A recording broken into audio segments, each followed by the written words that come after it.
Olá, boa noite, boa tarde ou bom dia. Mais um vídeo aqui para você tirar vocês do marasmo da quarentena. E hoje no nosso vídeo nós vamos fazer a resolução daquela atividade que foi deixada na última aula, né, nossa última videoaula, que eu espero que vocês tenham feito, e vamos dar continuidade no assunto. Então pegue aí o seu livro na página 72 e vamos iniciar aí a correção da atividade. Vamos lá? Primeira questão diz assim: analise o termo berço da civilização usado pelos historiadores ao se referirem à Mesopotâmia, tá? Então, nessa alternativa aqui, você vai dizer por que a Mesopotâmia recebe esse apelido pelos historiadores. E aí, o que foi que vocês colocaram? Bem, eu coloquei assim: a Mesopotâmia era conhecida como o berço da civilização devido aos seus povos bastante antigos que deram origem às primeiras cidades. Aí eu coloquei uns exemplos, né? Ur, Eruk, Lagash, tá? Então, quando a gente diz que é o berço da civilização, é justamente porque foram após o período neolítico ali, ali foi o local, né, entre os rios Tigres e Eufrates, onde se formaram as primeiras sociedades humanas, onde essas sociedades, organizadas em cidades-estados, formaram o primeiro ou um dos primeiros formatos de cidades, né, urbanas e tudo mais, tá? Então, por isso que a gente diz ali que é o berço, né, da convivência civil, da civilização e tal. Então, acabou ficando aí esse termo. Espero que vocês tenham colocado essa resposta ou parecida com essa, tá? Se não tiver idêntica, mas tiver com a mesma ideia, tá certo também, viu, pessoal? Vamos lá para a segunda? Vamos lá. Segunda questão. A segunda questão diz assim: quais foram as condições que levaram os primeiros povos mesopotâmicos a fixarem as margens dos rios Tigres e Eufrates, né? O que é que levou essas pessoas, as sociedades humanas, a se fixarem próximo a esses rios? Ah, essa é muito fácil. Então, foi devido à descoberta da agricultura e da domesticação de animais, né? Então, isso fez com que esses povos se fixassem ali próximo aos rios Tigres e Eufrates. Seria muito mais fácil para sobreviver, né, com a água tal, e também para dar água aos animais e também cultivar as plantas ali, os alimentos deles, né? Então, essas práticas de criação de animais e de agricultura, elas precisam de muita água. Então, o rio seria um fornecedor dessa água, tá? Então, por isso que essas sociedades se fixaram ali próximo a esse rio. E na terceira questão, diz assim: descreva o processo de unificação das cidades-estados que deram origem à Mesopotâmia, além de citar as principais cidades, tá? E aí, o que foi que vocês colocaram na resposta dessa questão? Houve o surgimento de várias cidades-estado, com o crescimento populacional, e para uma maior segurança, as cidades se uniram e consolidaram a urbanização, fazendo surgir a Mesopotâmia, tá? Então, lembra que eu comentei para vocês que para eles sempre ficarem mais fortes, então todas aquelas sociedades que ficavam ali ao redor dos rios, né, Tigres e Eufrates, elas se uniram, formando ali a Mesopotâmia. Então, graças a essa união, eles tiveram um pouco mais de segurança, tá? Então tá aí a resposta da nossa pergunta, né? Porque aí como descrever, aliás, o processo de unificação das cidades-estado. E as cidades que eu posso comentar, né, que foram algumas cidades principais aí, eu posso colocar Uruk, Lagash, aquelas mesmas da primeira questão, tá certo? Então, gente, eu espero que vocês tenham acertado aí. Se não acertou, faça a correção direitinho, tá? Não adianta só colocar a resposta e dizer que tá tudo certo, que você vai estar enganando apenas a si mesmo, tá bom? Então, bebês, vamos lá continuar o nosso assunto, falando justamente desses povos aí que ficavam ao redor do rio Tigres e Eufrates. Então, continuando nossos assuntos, aí na página 73 do livro de vocês, nós temos aí o tópico dos sumérios, tá? Que também são dos povos aí que compunham essas cidades-estados ao redor aí, né, as margens do rio Tigres e Eufrates da Mesopotâmia, tá?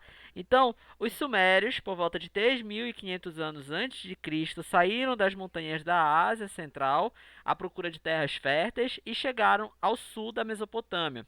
Por ser uma região com poucas chuvas, desde muito cedo os sumérios tiveram que aprender a desviar e armazenar as águas dos rios e com isso puderam cultivar uma grande quantidade e variedade de alimentos, ou seja, eles praticavam aí a agricultura, tá? Esse povo, ele buscou construir suas cidades, principalmente a cidade de Ur, Uruk e Lagash, aquela que nós falamos, né? Em locais montanhosos, porque eles podiam aproveitar as defesas naturais para dificultar a chegada de outros povos que viessem ali tentar furtar ou atacar eles, tá? Quanto à questão da organização política, né, dos sumérios, a organização administrativa deles se dava por cidades-estado também, né? E essas cidades-estados, assim, elas também, aquilo que eu comentei já com vocês, que aconteceu, elas se uniram para ficar mais forte, né? Ter uma defesa maior aí contra outros povos que viessem atacar aí a região onde eles estavam situados.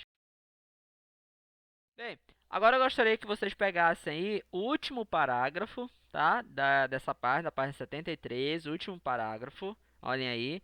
Diz assim: assim como a maioria das sociedades, tá? Assim como a maioria das sociedades da antiguidade, os sumérios eram politeístas, isto é, acreditavam em vários deuses, geralmente atribuídos a fenômenos da natureza. Como muitas sociedades da antiguidade, vocês vão ver muito isso, né? A partir desses estudos do passado, da antiguidade, que muitos povos tinham na natureza, nos fenômenos naturais, o próprio Sol como deuses, como divindades. Vamos continuar lá.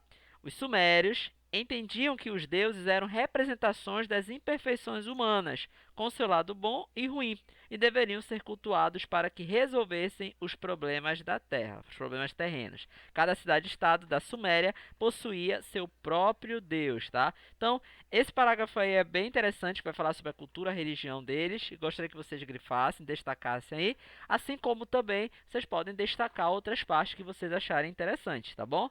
Lembre-se que o livro é de vocês. Já na página 74, a gente vai ter aí, né, vai falar sobre um aspecto marcante da civilização suméria, que foi a criação de uma escrita, tá? Então eles foram aí um dos primeiros a criar uma escrita, né, que é chamada pelos historiadores de escrita cuneiforme. Ela é considerada, como eu falei para vocês, uma das primeiras formas de comunicação criadas aí na humanidade. E como é essa escrita? Eu coloquei aí essa imagem, tem uma imagem no livro de vocês, mas eu coloquei aqui no vídeo também, né? Ela é feita com cunha, né? Num tabuleiro de argila crua, mole ainda. Aí eles vão fazendo o desenho e tal, e vão formando esses símbolos aí que tinha todo um significado para eles. É igual quando vocês veem por aí um cimento que vocês querem riscar. Pois é. Então, mais ou menos isso, tá? Só que eles usavam argila mole, faziam lá os símbolos que eles queriam e esperava secar e ficava registrado ali. Lembra que quando eu comentei com vocês que a passagem da pré-história para a história é a partir da criação da escrita? Bem, aí está uma das escritas mais antigas, se não a mais escrita, a mais antiga, perdão, da humanidade, tá? Então a escrita cuneiforme.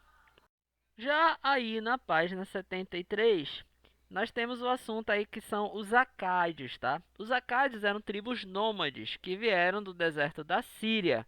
Eles chegaram ali na região da Mesopotâmia por volta de 2550 anos antes de Cristo, enquanto este território estava dominado ainda pelos sumérios, tá? A guerra entre os sumérios para a permanência do poder acabou dando espaço para que a conquista acadiana da Mesopotâmia tivesse êxito. O que é que acontecia? Os sumérios, eles acabaram querendo dominar ali, né, nessa ganância por poder, eles entraram em conflito interno.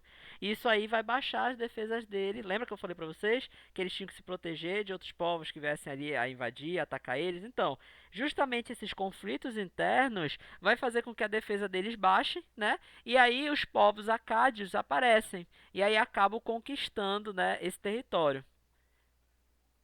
Bem, como esses dois povos eles tinham culturas bem similares, eles acabaram depois se unificando e formaram o Império Mesopotâmico.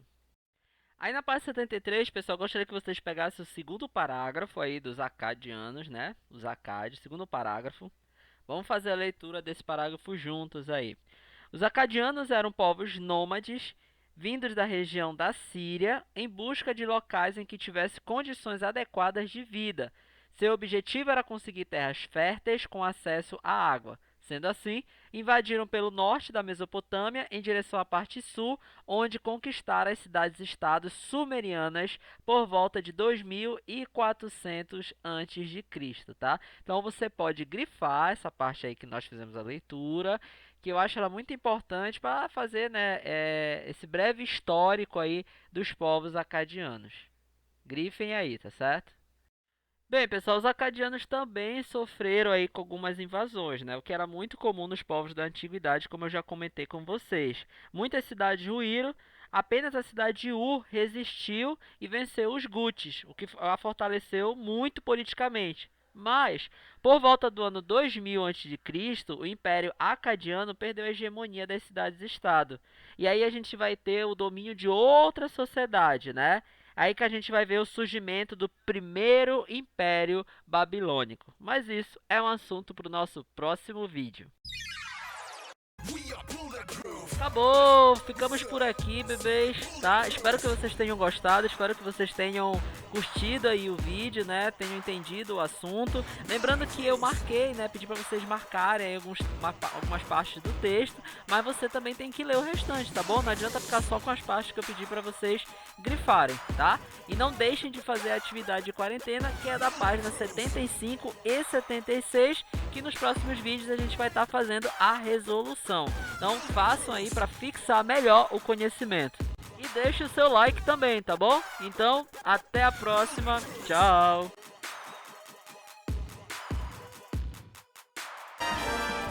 A sua aula continua no próximo vídeo.